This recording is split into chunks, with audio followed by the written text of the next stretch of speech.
Bismillahirrahmanirrahim.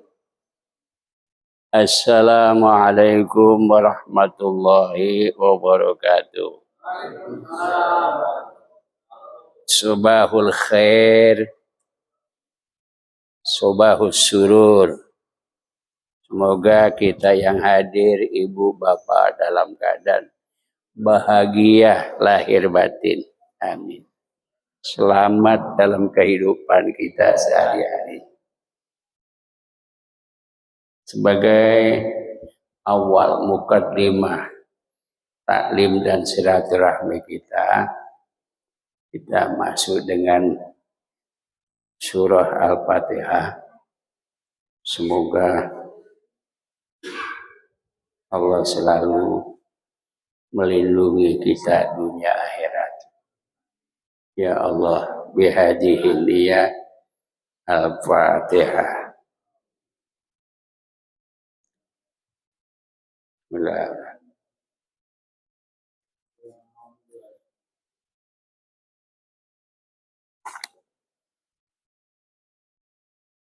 Baik, ibu bapak semua, sekarang kita masuki lanjutan bulan lalu, yaitu tathhirul badan wasau, kesucian atau kebersihan tubuh dan pakaian. Agama suci, penganutnya harus suci, atau kata lain penganutnya harus bersih. Ibu bapak harus bersih tubuhnya dari kotoran dan najis, kudu bersih hatinya, tidak ada dengki, syirik dan ujub.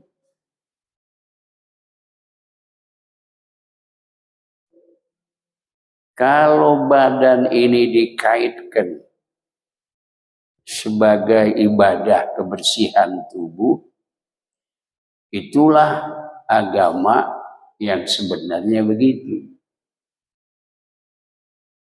Karena Allah itu menganjurkan sama kita, wasiyabaka fatahhir. Itu di dalam Quran. Hendaknya pakaianmu itu harus suci atau bersih. Jadi begitulah harus kita lakukan sebagai kewajiban ibadah kepada Allah. Pakaian atau tubuh dulu baru bersih. Nah, membersihkan tubuh utamanya dengan air,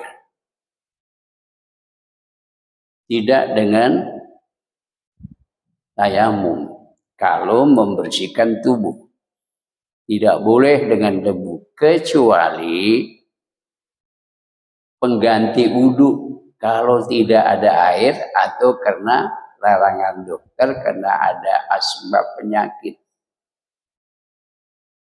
Itu dengan debu, sebatas muka dan kedua belah tangan.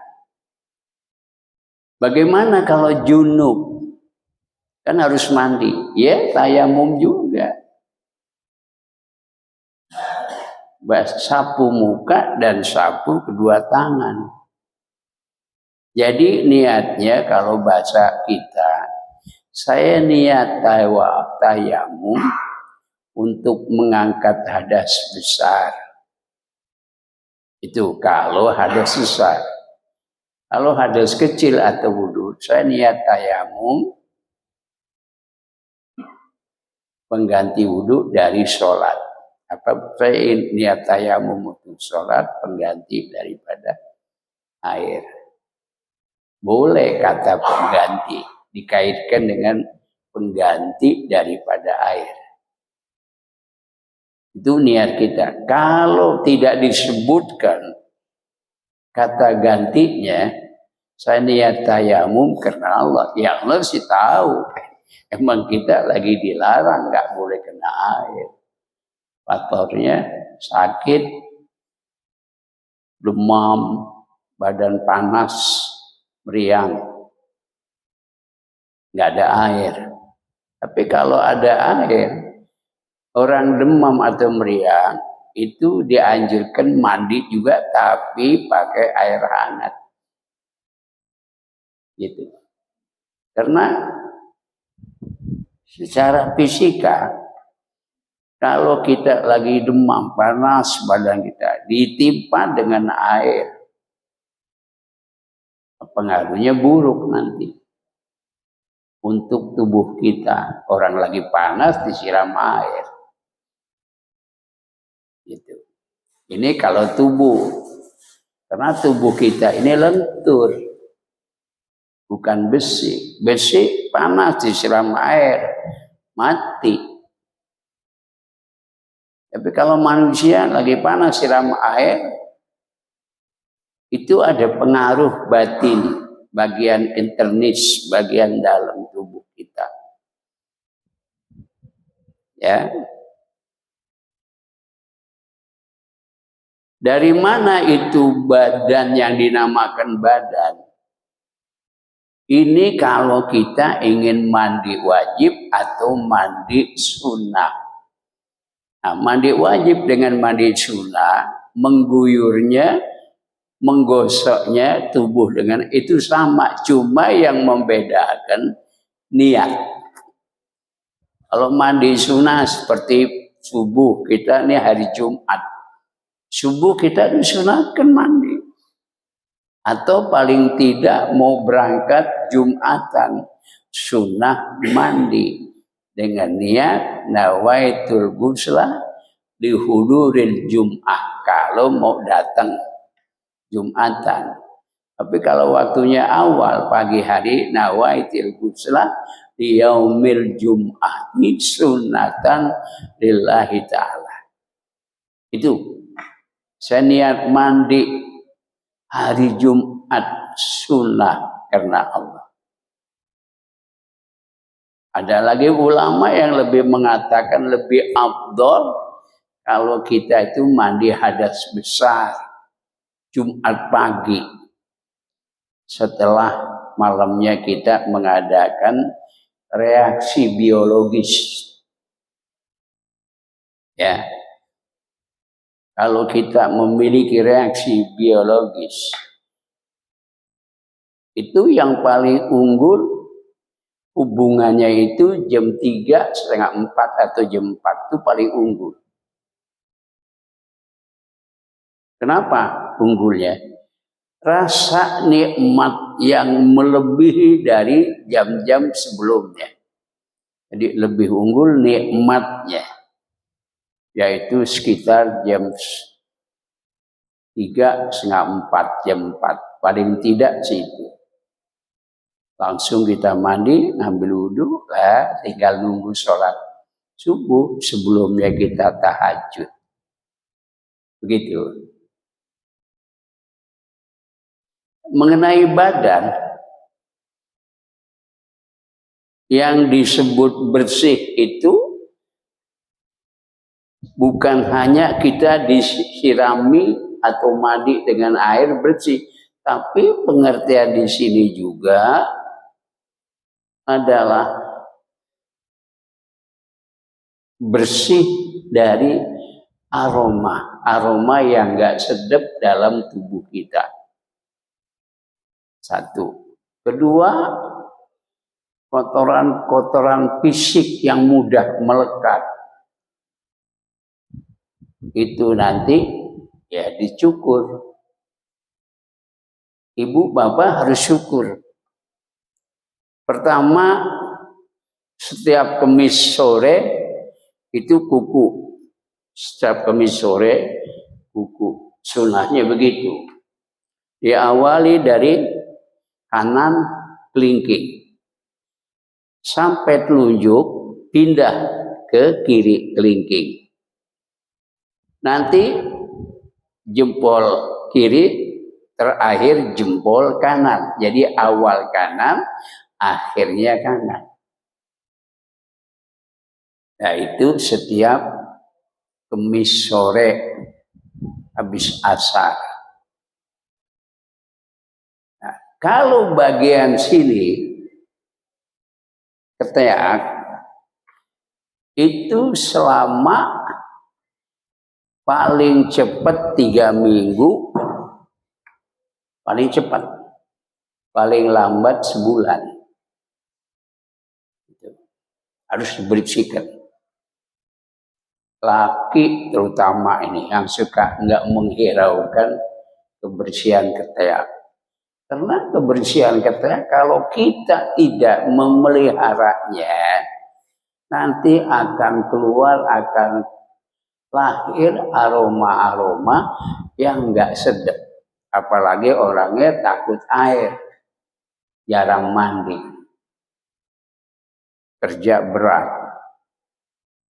Kita jangankan kerja berat, keliling aja olahraga, lalu berkeringat, itu sudah ada aroma. Itu. Kalau ini tadi sebulan paling lama, paling cepat 3 minggu. Mana lagi? Nah, di bawah pusat. Laki, perempuan, boleh. Ini sunnah. Kalau sunnahnya di zaman Ibrahim yang disebut wa ijibtala Ibrahimu rabbuhu Ibrahima rabbuhu bikalimatin, itu harus dibersihkan karena Allah menyuruh Ibrahim untuk mau nggak dia patuh, ibtala, mencoba kepada Ibrahim. Taat apa tidak disuruh melakukan kebersihan 5 di bagian kepala, 5 di bagian tubuh. Itu dalam Quran. Ibnu Abbas menafsirkan khamsun firra'si, 5 yang harus dibersihkan di bagian kepala atau dirapikan, 5 lagi di bagian tubuh. 1 bagian kepala habis mandi, baik keramas ataupun dia, yang penting disisir. Sisir apa di belah tengah. Kalau perempuan biasanya belah tengah, kalau laki belah pinggir. Sebelah kiri kalau laki.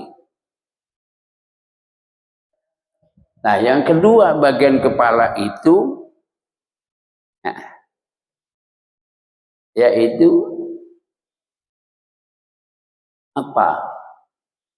Bagian rongga mulut harus bersih dengan siwak atau dengan yastaku bifirjaun, menggosok dengan gosok gigi air dengan odol. Dalam bahasa Arab itu yastaku bifirjaun, saya menggosok dengan odol, sikat gigi dan odol. Kapan kita dianjurkan gosok? Menurut sunnah, di saat kita banyak diem, di saat kita mau sholat, di saat kita habis makan, itu dianjurkan gosok gigi. Supaya dia punya sisa-sisa makanan yang melekat dengan gigi, itu biar bersih, biar hilang lagi. Lalu kenapa kalau kita habis makan nggak gosok gigi? Proses kimiawi dari mulut, ya, dengan sebab kita belum membersihkan, itu proses kimiawi 3-4 jam atau 4 jam 5 jam itu akan merubah kelenjar ludah, akan merubah saripati makanan tadi, bisa lama-lama membeku yang disebut apa tuh, tai gigi. Itu kalau bisa lebih dari 2 hari bisa mengeras Nah, disebut karang gigi. Kalau sudah karang gigi, itu akan rusak nanti gigi kita, dan tatanan gigi yang rapi jadi jelek kalau tidak dibersihkan. Karena pengaruh. Nih coba, andai kata kita minum nih air es, minum cuma sekali, sempretin, itu udah hangat. Padahal airnya agak dingin, tapi kita masuk ke mulut terus kita sempretkan, itu udah rasa hangat, berubah berapa cepatnya kilat rasa hangat di air tadi karena ada di rongga mulut, proses kimiawi itu namanya. Nah, makanya kalau sampai lama kita tidak membersihkan, itu ujungnya pengkarangan dalam gigi. Jadi rusak gigi, jelek tumbuhnya gigi, atau jelek pandangan orang. Terus nanti yang menimbulkan aroma jadi orang berkesamping atau nggak mau dekat, itu kalau mau tidur. Kalau mau tidur, nggak laki nggak perempuan, kalau dia malas menjaga, tidur itu dengusan hidung aja, rongga hidung, karena ada pengaruh kebusukan dalam perut, itu pernapasan kita dengusannya ada aroma yang nggak sedap juga. Karena di sini kotor, udara di perut besar itu bisa keluar melalui rongga pernapasan hidung atau mulut. Nggak bisa ke bawah. Ke bawah itu kentut namanya. Tapi kentut juga kan suka ya ada yang nggak sedap. Mendingan mana suara kentut yang keras sama yang nggak bunyi. Nah, ini juga bahan pelajaran. Kalau kentut yang agak keras suaranya, itu aroma kebusukannya suka nggak ada, cuma suara aja. Tapi kalau nggak bersuara, wah itu yang bahaya. Bahaya itu. Orang nyariin siapa sih yang kentut? Ya nggak bersuara, cuma apa? Aromanya aja. Ditanya kamu nggak ngaku. Tapi kalau kentut bersuara, nggak usah nggak ditunjuk, kelihatan kedengeran. Tapi aromanya lebih bagus, artinya nggak bau. Itu di antara itu yang keluar dari perut besar. Jarang melalui kentut, tapi yang sering melalui pernapasan dan melalui rongga mulut, uapnya keluar. Nah, itu busuk itu. Itu saya lagi mau tidur harus bersih. Nanti bangun tidur kita ada pergaulan ngobrol, bersih lagi. Tapi untuk meredam hawa busuk, meredam kebusukan, harus ditambah sering minum air. Terus minum air. Termasuk kopi itu juga untuk meredam kebusukan. Kopi. Sayur. Buah-buahan. Itu untuk meredam kebusukan. Jadi kita tidak boleh diam, harus banyak minum air putih. Kalau mau tidur untuk menghilangkan kebusukan rongga mulut dan perut, mau tidur itu harus ngopi. Kalau ngopi bisa dengan diseduh air atau serbuk kopi yang kita mamah. Sayur dan buah. Itulah peredam kebusukan. Gigi bersih. Hidup kita bergaul itu nyaman. Tapi kebanyakan orang tidak memperdulikan itu. Kebanyakan. Kalau saya sih emang nggak ada gigi. Jadi habis makan tidur ya udah nggak ada sisa saripati makan itu lengket, bersih, nggak ada gigi. Kalau yang ada gigi, apalagi yang ada rahan untuk mengunyah, itu lebih diutamakan. Nah, kembali bahwa pusat laki perempuan itu di syariat Nabi Ibrahim hukumnya wajib. Gosok gigi wajib, istinsak wajib. Ya, hidung, mulut, telinga dibersihkan. Kalau saya membersihkannya, kalau saya nih colokan kuping yang dari kapas, saya rendam, sekedar rendam dengan air alkohol, gitu, alkohol. Lalu baru saya kilik-kilik. Nah itu keluar, itu nempel. Jadi kuping kita bersih. Juga kalau di saat kita ketemu teman rindu, aromanya bagus. Lalu bagian hidung, boleh tidak? Kalau bagian hidung orang yang suka ingusan, itu menunjukkan hidungnya kotor. Kedua, ada bakteri influenza. Itu namanya ada bakteri influenza. Jadi hidungnya meler. Ditambah kita jalan ke sono kemari, lekat debunya. Itulah yang akhirnya jadi upil. Itu harus bersih. Pakai itu boleh pakai kapas kuping. Rendam sedikit alkohol, kilik sedalam sebatas tulang hidung, bersihkan kiri kanan. Itu. Ini kan perlu. Ini syariat. Bukan sekedar kata kesehatan. Begitu, tapi itu agama. Ya.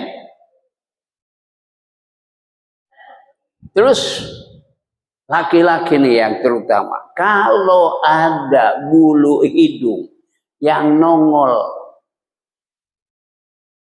melewati rongga hidung, itu harus digunting atau dicabut dengan cabutan bulu ketiak. Cabut. Kalau tidak terbiasa memang agak sedikit sakit. Tapi kalau sudah terbiasa kayak saya, itu nyabut enak. Jadi nggak ada bulu hidung yang keluar. Kalau dia keluar, kita nggak melihara bulu hidungnya itu sampai nongol keluar banyak. Lalu dia pilek, ya jelek banget. Biar kita usia masih 30 tahun, begitu jelek. Orang nggak resep. Saya itu terlalu peka kalau saya. Kotor sedikit, aroma nggak sedap sedikit. Ya udah, ini tua, terutama suami istri yang masih satu kasur. Ya, coba sini dicukur pakai silet atau pisau cukur. Berapa lama kita harus cukur? Ah, ini arba'ina yauman, 40 hari. Tenggangnya 40 hari.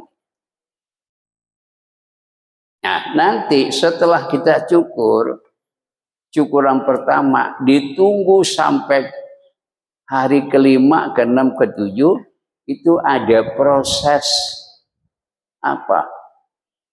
Disebut proses perangsangan seksual. Ya, ini bagi yang masih muda harus begitu. Jadi ada, kalau dicukur laki perempuan itu proses perangsangan seksual akan tumbuh. Ya, itu bisa dibuktikan. Tapi kalau semacam kita yang udah di atas 65, bisa juga sih kalau 65. Tapi yang udah semacam 75, Ada juga sih kalau dia makan obat. Tapi jarang. Udah kayak temen aja deh. Istri. Ngobrol. Ya makan bareng boleh. Itu diantara. Berapa? Tenggang waktunya 40 hari. Lama. Nanti udah 40 hari tumbuh paling sekitar berapa senti? Paling 2 senti panjangnya. Kalau 40 hari. 2 senti. Potong lagi. Begitu. Nah itu namanya kebersihan fisik atau badan. Termasuk pipis. Kalau yang bersih dari kulup itu gampang bersihkannya. Hanya bagian bawah aja yang dibersihkan. Bagian bawah. Penis bagian bawah. Karena bagian pergelangan penis itu udah nggak ada kulup, bersih. Di bawahnya ya. Itu bawah suka nempel, suka melekat, tumbuhnya seperti kayak tai gigi. Sedikit putih, lama-lama kalau dibiarkan bisa kuning. Nah, itu bisa menimbulkan alergi kutu air. Tahu alergi kutu air? Yaitu suka gatal. Disebut alergi kutu air. Nah, kalau kita bersihkan, nggak ada gatal-gatal. Nah, itu bagian. Itu laki. Perempuan lebih diutamakan. Kalau perempuan lebih dipentingkan. Maaf ibu, ya jangan merasa tersinggung atau ini kotor.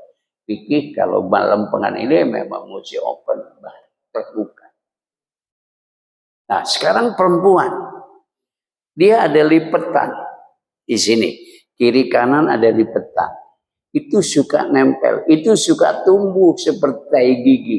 Kalau tidak dibersihkan, itu suka tumbuh seperti tai gigi. Ya paling tidak sedikit lah. Apalagi kalau ditambah rambutnya, bulunya banyak, dia nggak gunting. Itu bisa banyak. Nanti menimbulkan aroma yang nggak sedap. Kayak terasi mentah. Aromanya begitu. Itu boleh koreksi. Nah, ibu harus bersih. Karena dia lipetan kiri kanan itu suka ngumpul. Ditambah di atasnya dan di bawahnya. Serta agak kedalaman 1 senti atau setengah senti. Ya, dimasukkan tangan, dibersihkan. Atau pakai alat yang lembut. Itu. Kenapa saya harus terbuka, harus open masalah ini? Karena kebanyakan siksa kubur itu karena itu. Siksa kubur itu banyaknya nggak ada kebersihan bagian alat vital atau vagina. Ini mestinya belajar dari anak-anak remaja. Harus dikasih tahu. Kita telat nih, yang remaja nggak pernah hadir. Yang udah tua yang nggak ada aktivitas hubungan suami istri. Ya bisa saja kita sampaikan kepada anak atau cucu. Itu. Orang perempuan itu harus bersih. Tampilnya harus bersih. Semua harus kelihatannya bersih. Ya. Itu bagian tubuh. Ada pahalanya? Ada. Jadi membersihkan tubuh atau fisik kita secara hukum syara, ada hukumnya, ada pahalanya. Berdasarkan Quran, innallaha yuhibbut tawwabin wa yuhibbul mutatahhirin. senang kepada orang yang bersih suci, senang sama orang yang istighfar minta ampun, senang dia Allah. Pernyataan Allah itu senang, itu menunjukkan akan tersalurlah redha Allah ke diri kita. Jadi redha Allah itu akan beralih ke tubuh kita karena dia suka akan kebersihan. Gitu. Senang, ada pahalanya ada. Gitu. Kalau ibu rajin mandi membersihkan diri apa, termasuk kuku, termasuk bagian lipatan ketiak paha, vagina dan juga itu pahalanya besar loh. Karena dia menjaga kebersihan atas perintah Allah, atas dasar kesukaan Allah bila hambanya itu bersih. Apalagi dibubuhi dengan aroma yang wangi. Nah sekarang zaman kita beda dengan zaman Nabi. Aroma wangi itu mudah kita beli. Apa sabun, apa parfum yang cair. Kan enak, kita pakai celana walaupun 2 hari baru diganti. Masih kelihatannya enak. Ini hukum syarak namanya. Jadi kita nggak boleh lengah, nggak boleh cuek. Nanti kembalinya, akibatnya kita yang merasakan apa Allah kasih bentuknya penyakit dalam fisik kita, atau kita menjadi orang yang dijauhi oleh apakah suami, apakah teman, saudara.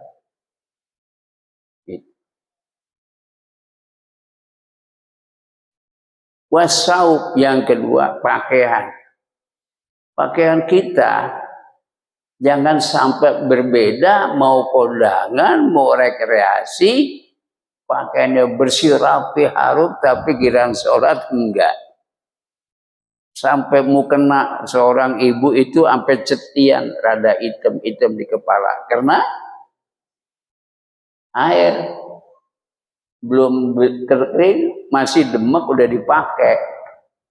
Makanya di sini ada 2 pelajaran yang saya dapat dari guru saya dulu tahun 60-an.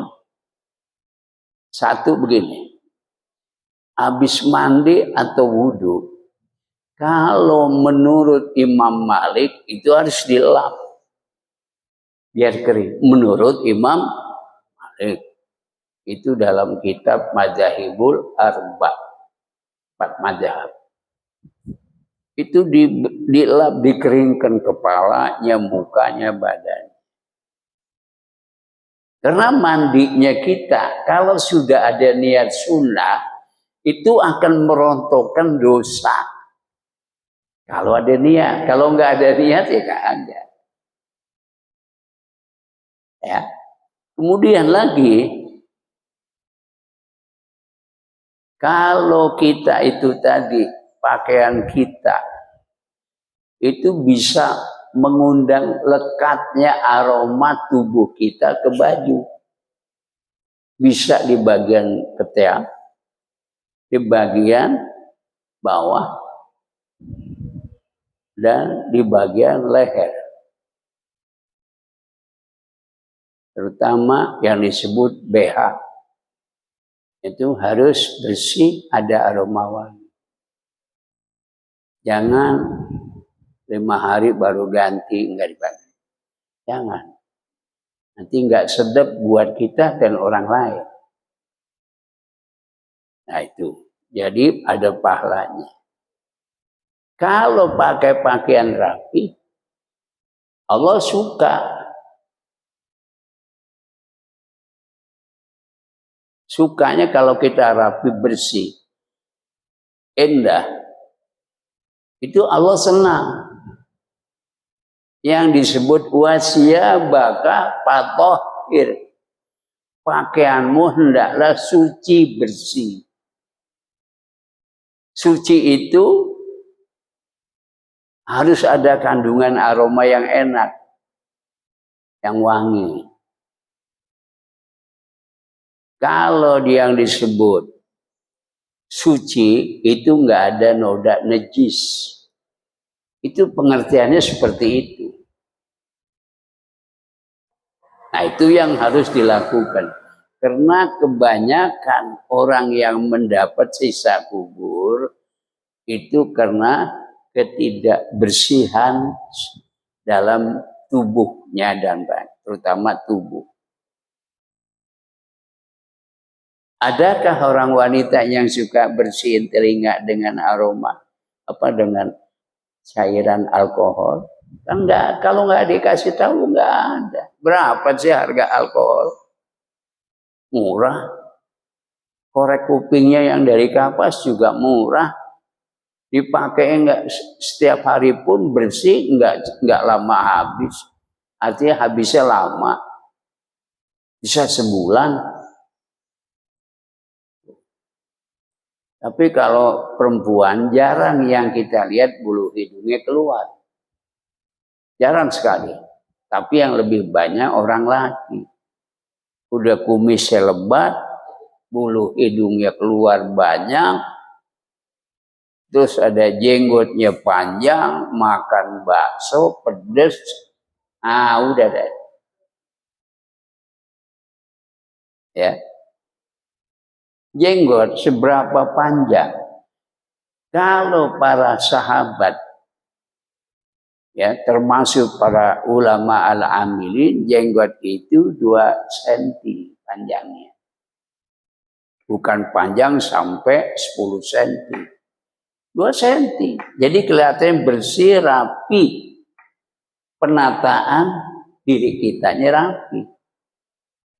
Nah, seperti Bapak segitu sedang. Gitu. Coba kalau panjang, walaupun dia bisa mainkan begini enak.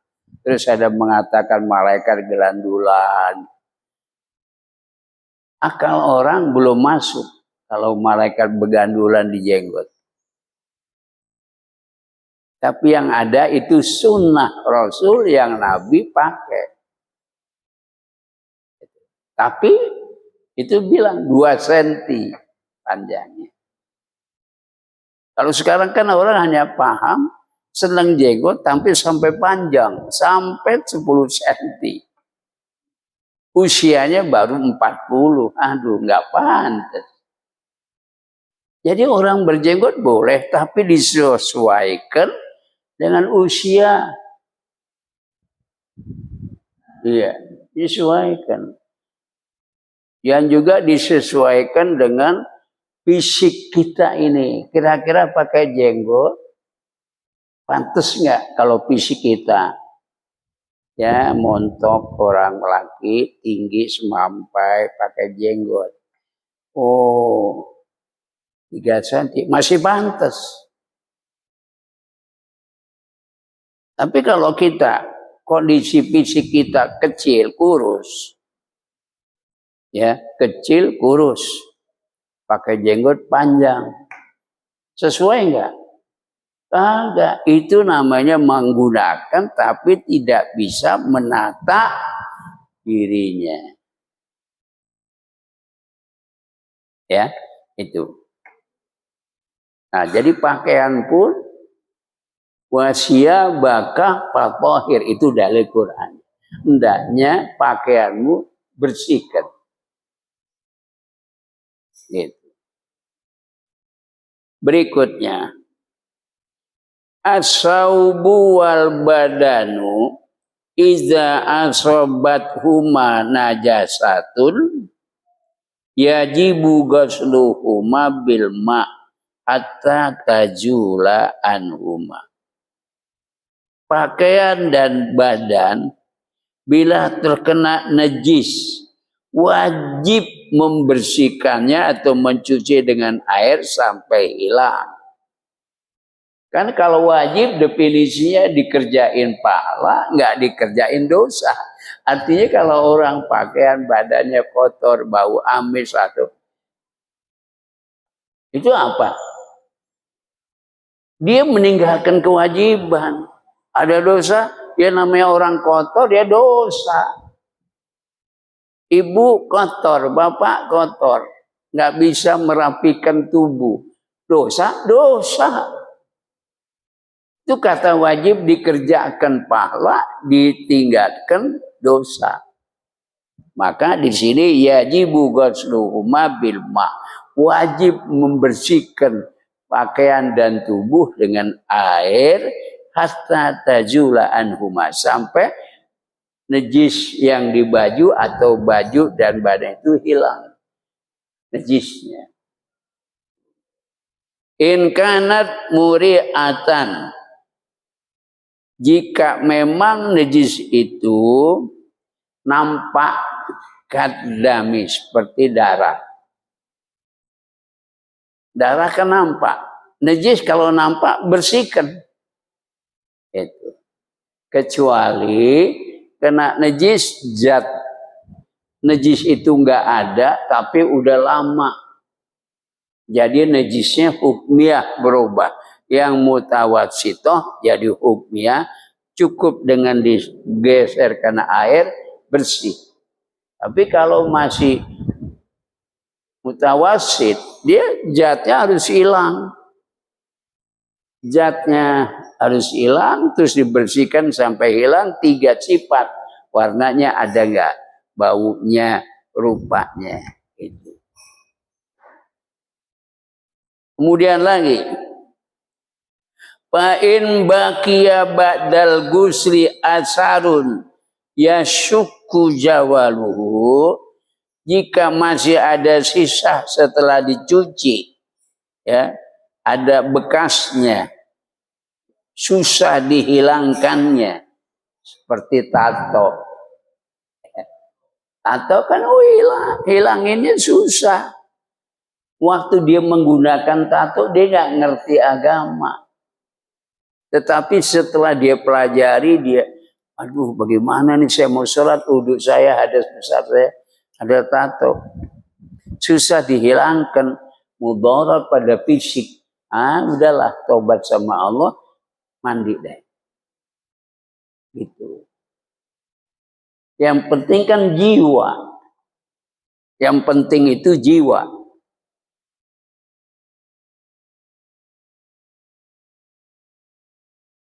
Nah, kalau sulit dihilangkannya, bahwa ma'fuun anhu, jadi status hukumnya dimaaf, tidak berdosa. Dimaaf. Ya, kalau susah dihilangkan.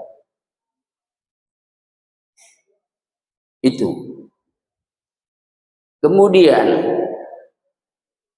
fa'ilam takun muri'atan kal baul, jika najis itu ya berbentuk kal baul, seperti air seni, fa'innahu yaktafi bighasli, maka dia cukup dibasuhnya walau marratan wahidah, sekalipun sekali. Kalau hukum sekalipun sekali cuci bersih, itu laki. Tapi kalau perempuan sekali, ibu jangan mudah mengatakan udah bersih. 1 kali bersih, 1 gayung. Kita pipis seorang wanita, 1 gayung ambil cuma ceret, nggak nambah lagi. Belum, khawatir belum bersih. Kenapa? Karena percikan seni, air seni itu bisa mengenai tapak kaki, betis, paha. Kalau kita nongkrong perempuan, paha, betis, mata kaki, sampai kalau kita tidak copot bagian celana dalam, itu kena percikannya. Nggak percaya boleh periksa. Boleh biar tahu caranya bagaimana. Itu percikan kelihatan caranya. Kita di rumah bagian dapur ada kaca, genteng kaca. Terus kita pipis di kamar mandi dengan genteng kaca. Lihat percikannya. Itu menjalar dari tumit, betis, paha sampai ke celana dalam kita. Jadi saya ini udah riset, udah mengkaji itu. Jadi saya berani mengatakan karena saya sudah melihat dengan mata kepala, dengan riset pribadi saya.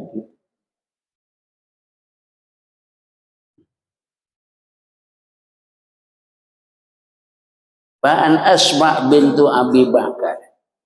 Asma itu anaknya Abu Bakar As-Siddiq. Asma mengatakan, Ja'at imra'atun ila Nabi. Datang seorang wanita kepada Nabi. Faqalat, wanita itu mengatakan, Ihdana yusibu saubuha min damil haid. Salah seorang kami terkena bajunya darah haid. Baju nih perempuan kena darah haid, diganti, dicuci nggak hilang, masih ada warna. Lalu kapan nasna'ubi? Bagaimana cara kita melakukan atau berbuat menghilangkan darah haid yang terkena bagian dalam pakaian? Maka jawab Nabi, yaitu tahtahu summa tuqriduhu bil ma'. Lalu kau bersihkan bagian bawahnya. Lalu kau siramkan dengan air, summa tandahu, lalu kau bersihkan. Ay tandalu ay adulku bi atrafil asabi, menggosok dengan ujung jari. Ujung jari kalau perempuan. Bersihkan sampai kedalaman 1 senti. 1 senti. Emang mesti begitu. Jangankan perempuan, orang laki. Contohnya saya dah. Habis buang air besar. Lalu saya bersihkan dengan air. Tapi jari telunjuk saya itu memasukkannya ke dubur sedalam 1 senti. Untuk membersihkan sisa-sisa yang masih melekat, yang belum bisa terkena air. Jadi jari telunjuk kita korek. Itu caranya. Untuk apa? Jangan sampai kita tersiksa di kubur, di alam barzakh maupun di akhirat karena ulah kebodohan kita. Ulah kebodohan. Kenapa kau punya agama, kau tidak dalami kajian agama? Kenapa kau tidak amalkan agama yang sudah kau ketahui dan hukumnya? Itu nanti masalah di hadapan Allah. Jangan selalu punya alasan gitu. Ini alasan nggak diterima. Allah ngerti kok orang beralasan. Allah tahu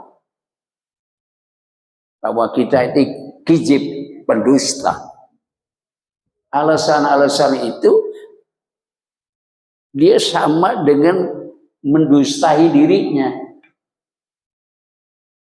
Kalau memang alasan dibuat-buat. Kenapa nggak sholat? Saya itu benar alasan. Kenapa belum sholat asar? Aduh saya rapi, nggak enak deh belum.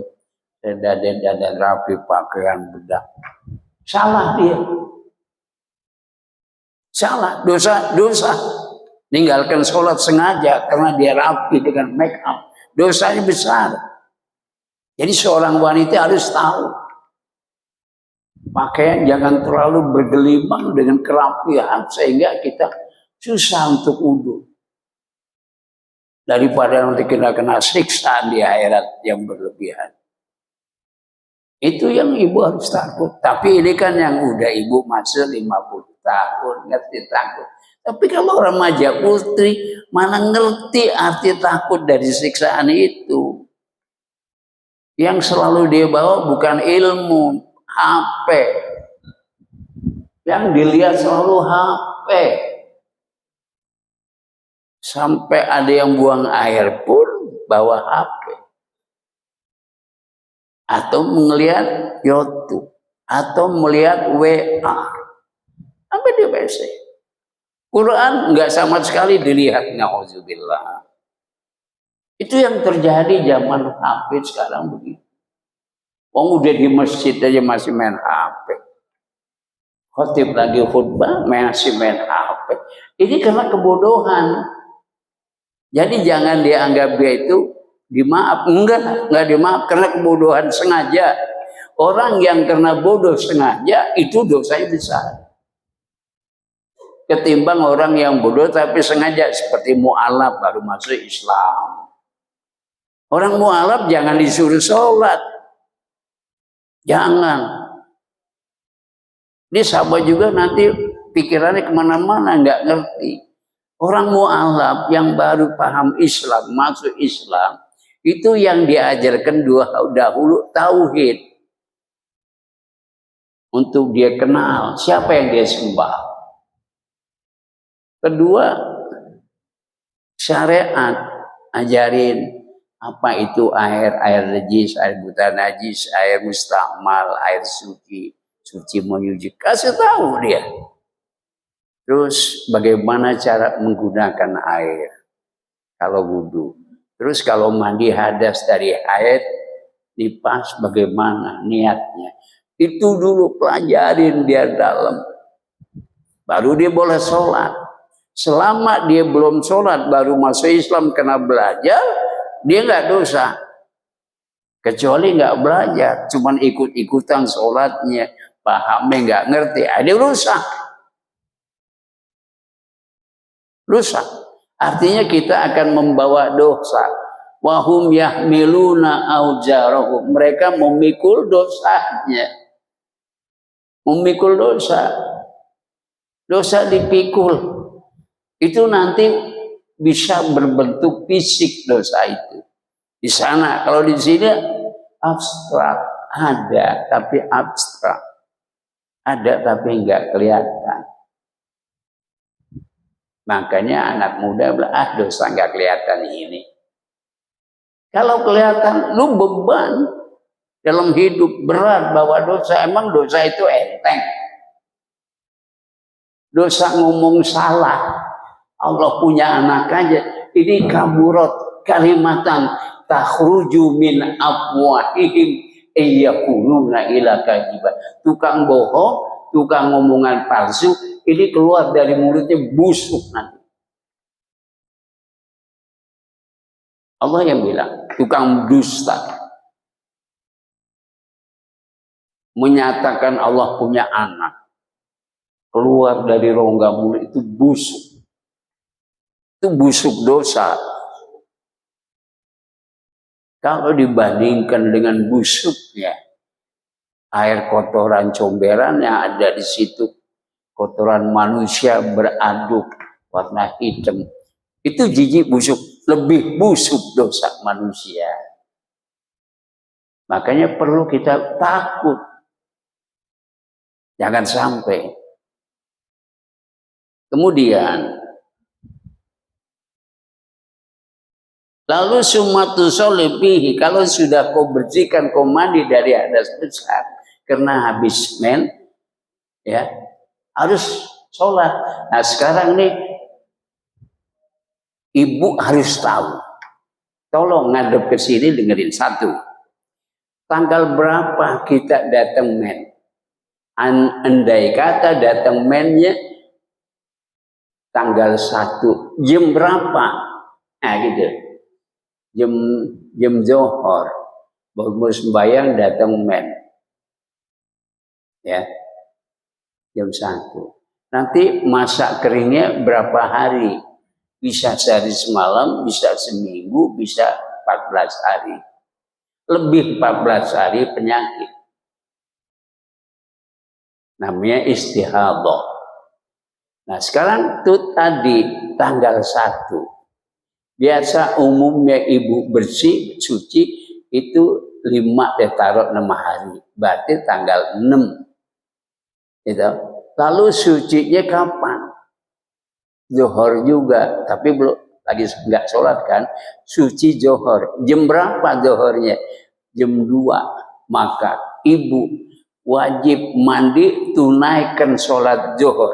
Karena ibu suci dalam keadaan suci di waktu zuhur. Kalau suci di waktu asar, ibu nggak wajib qadha zuhur, hanya wajib menjalankan asar. Ini harus pakai program apa?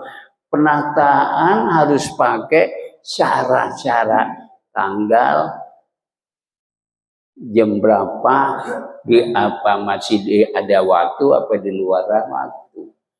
Itu yang harus diketahui perempuan. Kalau dia melanggar karena bodoh sengaja, ada hukumnya. Ya, ibu begitu harus tanggal 1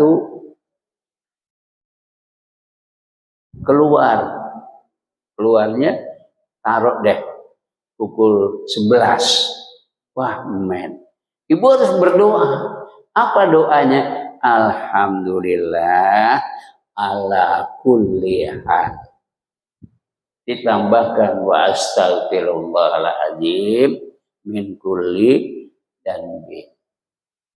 Itu doa wanita yang menstruasi atau orang laki dalam keadaan hajat tapi belum berhasil. Gitu. Ya. Nah, kemudian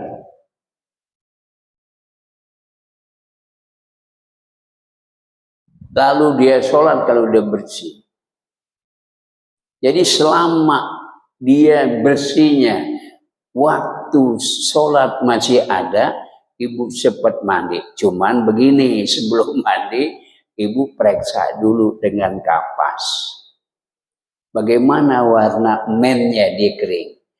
Apakah masih ada merah sedikit? Itu belum suci. Atau ada merah, nggak ada, cuman ada kekuning-kuningan, kayak kuning muda. Oh, ini akhir daripada haid. Boleh mandi karena kuning. Atau nggak ada warna, nggak ada, lebih bagus. Itu sehat, wanita sehat begitu. Ya. Jadi ibu nggak bisa anggap remeh. Ibu periksa dulu dengan kapas. Ya, lihat ada warna merah nggak? Kalau masih ada merah walaupun darah nggak keluar, namanya belum suci. Kalau sudah diperiksa warna kuning, ya itu sudah suci, cuman cuci. Apalagi kalau nggak ada, lebih bagus. Itu wanita sehat begitu. Haidnya nggak selalu berpindah-pindah hari, nggak selalu berpindah waktu. Kalau wanita sehat. Dan tidak ada disebut penyakit haid yang disebut sembilangan. Sembilangan itu kalau mau haid sebelum datang mules perut. Sakit. Mules. Karena warna yang sakit itu darah haid disebut oleh Quran yas'alunaka anil mahi kul huwa adzan. Kalau ada orang nanya soal haid, katakan itu penyakit. Itu. Nah, penyakit ditandai yang paling parah itu tadi sembilangan, mules melintir. Ada yang sedikit mules aja. Ada yang nggak ada merasa mules keluar. Itu bagus. Bagus. Itu namanya diri kita sehat namanya. Kalau ada yang sembilangan, bisa nggak diobati? Ya bisa lah. Apa sih di dunia ini kata Nabi, likulidain dawa. Setiap penyakit ada obatnya. Hanya kita belum ngerti karena belum nanya-nanya, belum berpengalaman. Selalu nanya. Ya. Hadis riwayat Imam Bukhari. Wa idza asabatin najasatu zailus saubil mar'ati, apabila terkena najis pakaian perempuan yang mengengseh sampai melewati tumit. suka ngengser. Ya, itu hati-hati perempuan. Kalau laki jangan terlalu sampai di betis. Cukup di atas mata kaki. Itu pemantasnya begitu.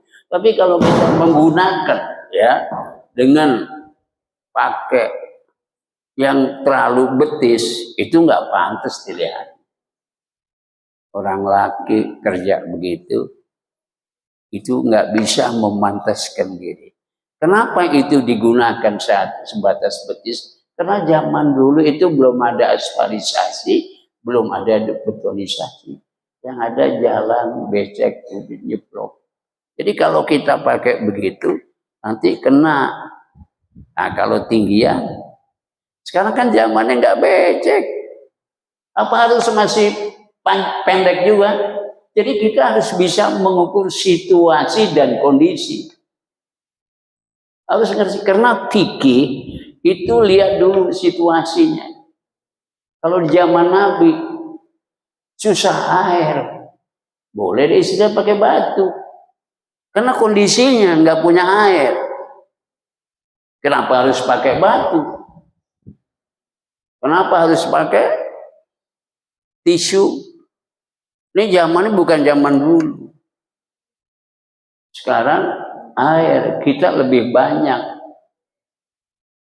Gitu. Itu kondisi. Jadi harus dulu orang buang air di empang. Tahun 60-an tuh di empang. Jadi kalau nyebut ikan bobok makan. Kita kecipratan. Berarti kita bawa mutan najis.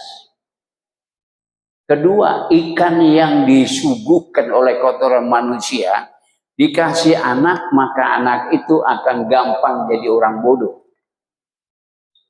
Otaknya nggak bisa bekerja. Lambat, IQ-nya rendah. IQ jongkok. Kalau sering makan kotoran manusia. Kotoran ikan aja kita buang. Makanya seorang ibu harus membersihkan ikan biar bersih. Sekarang itu nggak seperti sekarang, bisa diseset. Ikan ditaruh, diseset pakai pisau tajam. Dagingnya dipisah. Tulangnya dipisah. Kotorannya dipisah. Udah gampang sekarang. Yang penting ada ilmu, ada idenya, caranya, ada barangnya, bendanya tajam. Apa sekarang? Dagingnya dulu sistem potong, sekarang bisa di blender. Bisa di blender, daging setengah kilo taruh aja di blender. Oh, halus. Sekarang lebih maju. Nasi nggak perlu nyari kayu sekarang. Colok listrik. Setengah jam udah matang. Apa sih zaman kita ini yang jadi sulit? Nggak ada. Yang sulit itu males, bodoh, nggak ada kemauan. Itu yang sulit. Biar kita udah tua, jangan males. Kalau bisa jangan bodoh. Kalau udah tua males, alamat nggak akan berkah ibadah kita. Nggak berkah, artinya nggak berkah. Pahala itu nggak nilainya sempurna. Udah tua karena malas, kecuali nggak bisa berdiri, duduk. Nggak bisa dibawa pakai kursi. Udah gampang agama itu. Tinggal lihat kondisinya kita.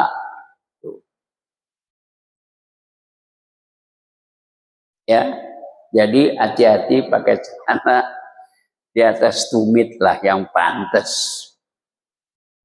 Kalau kena kecepretan air di jalan raya, kena baju kita, najis enggak? Karena air yang turun mengendap di jalan raya karena ketidakseimbangan tinggi rendah mengendap, kena kita enggak najis. Kecuali di situ air got yang ke jalan raya, air got. Kita tahu sumbernya dari got. Kecepretan, itu baru nggak suci. Itu harus ngerti. Karena kita ini selama masih hidup kan Kondisi sana kemarinya, situasinya beda. Beda zaman tahun 60-an, hujan nggak banjir. Kenapa? Nyerap semuanya. Wa askannahu ma fil ardi. Kami simpen air hujan itu di tanah. Nggak banjir. Sekarang kena aspalisasi, betonisasi, air jalan ngalir, mencari tempat yang lebih rendah sifatnya. Nah di situ jadi banyak ngumpul, jadi banjir. Orang bekas sawah dibikin rumah ya banjir. Coba kalau bikin rumah jangan bekas sawah. Sawah itu kan rendah. Dibikin rumah, hujan besar, ya banjir. Dekat sungai, sungai itu suka banjir, bikin rumah, ya kebanjiran. Di sini enggak. Di sini beruntung tinggal di sini. Ya.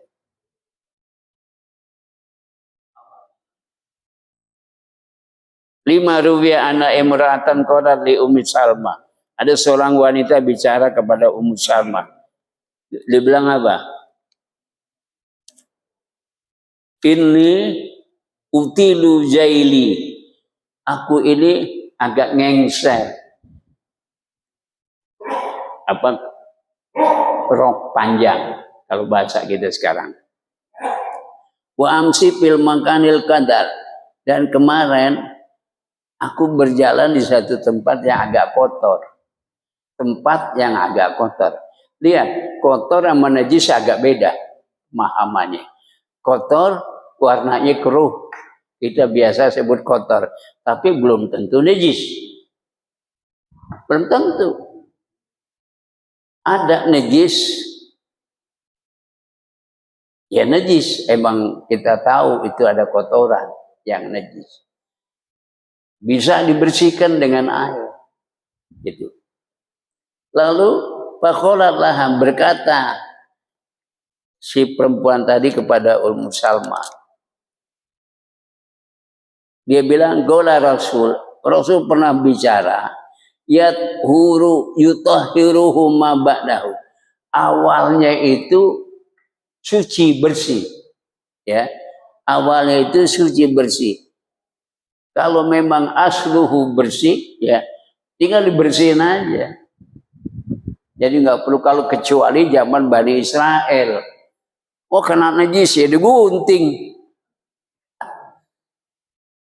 Pokoknya setiap kena najis itu pakai digunting. Makanya Bani Israel zaman Nabi Musa itu pakaian penutup auratnya compang-camping.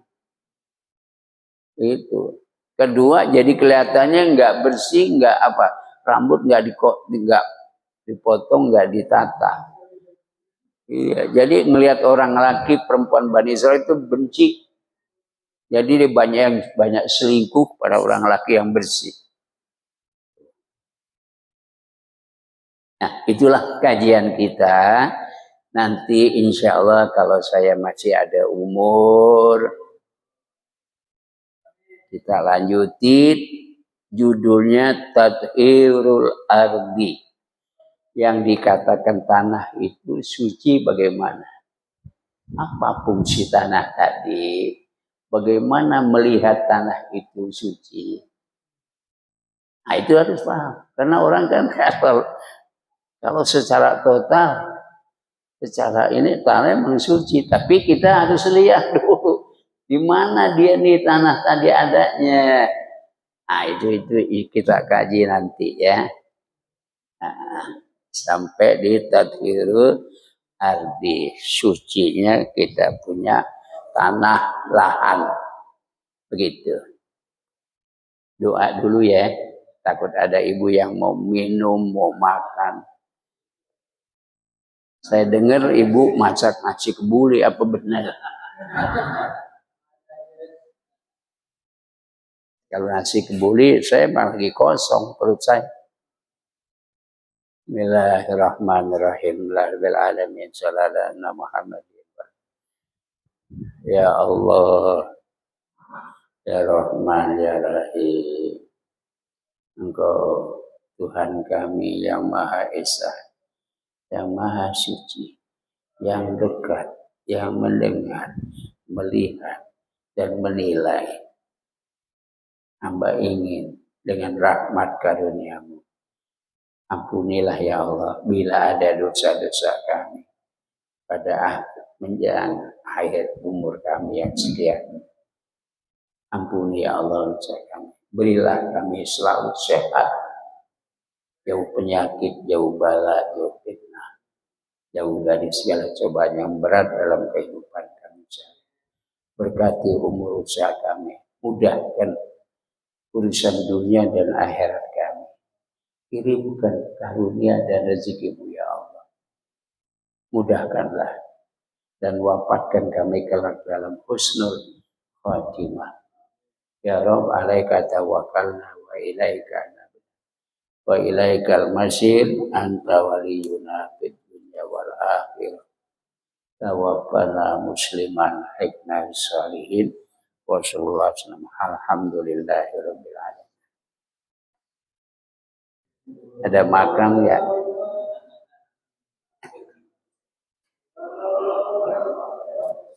Allah alaihi maafin. Ya pada sehat saja umur. Terima kasih. Ya. Ya. Sallallahu ala Muhammad sallallahu alaihi wasallam. Sallallahu ala Muhammad sallallahu alaihi wasallam. Sallallahu alaihi wasallam. Sallallahu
Saya minta maaf sama sekali.